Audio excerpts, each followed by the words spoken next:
Is titled The Bag. I stand before my door preparing to leave. So I stop, pick my burdens up, onto my shoulders do I heave. My bag of burdens filled with my sins, errors, and transgressions. They weigh me down, the results of unlearned lessons. Out of the door into the world alone and feeling low. And I'm so sick and tired of this bag and carrying it wherever I go. This bag has gotten heavier with every passing year, and no one else can see it, for it is crystal clear. Now I bump into this guy and almost tip over. My balance is completely off, like I'm not sober. Anger in my belly and a yell about to gush. I look at this stranger, then I pause and I hush. I stare wide at this man who is smiling and standing tall. My bag is heavy, begins to shift, and again I nearly fall. Grabbing me, he whispers, "Be still." Now my feet are steady. "I love you," he states, then asks, "Are you ready?" Before I can give a response, I'm blinded by a bright light. My eyes coming into focus and hearing the sounds of a fight. My mouth drops wide as I behold a horrible scene. A group of Roman guards being extremely mean.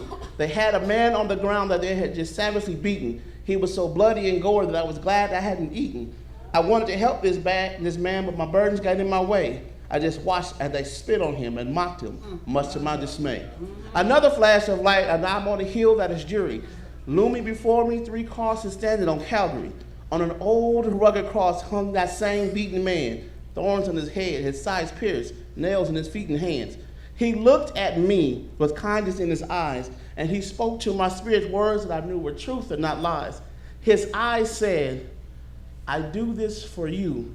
And I nearly broke my heart. Then his mouth uttered, "It is done." And from his body, his soul did depart. A bright flash again, and I saw a tomb where they had placed his body.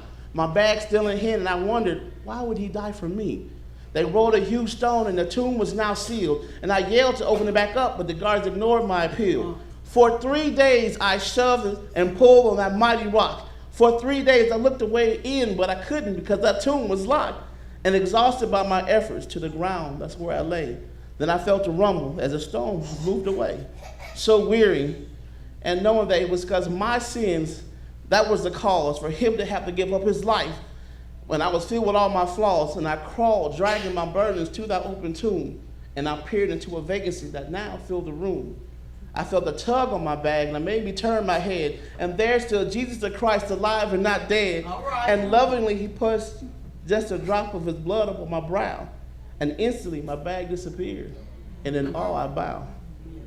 Something in his blood cleansed me right on the spot, and I felt completely new, like I was right out the box. So I stared at him. He was all aglow. The sun had never shone brighter. Covered in his blood, no burdens, and I was feeling lighter. I asked if he could stay with me just so we could never be apart. He nodded yes and said, "Just let me into your heart." So I took him in, and there he dwells ever since. I said, yes.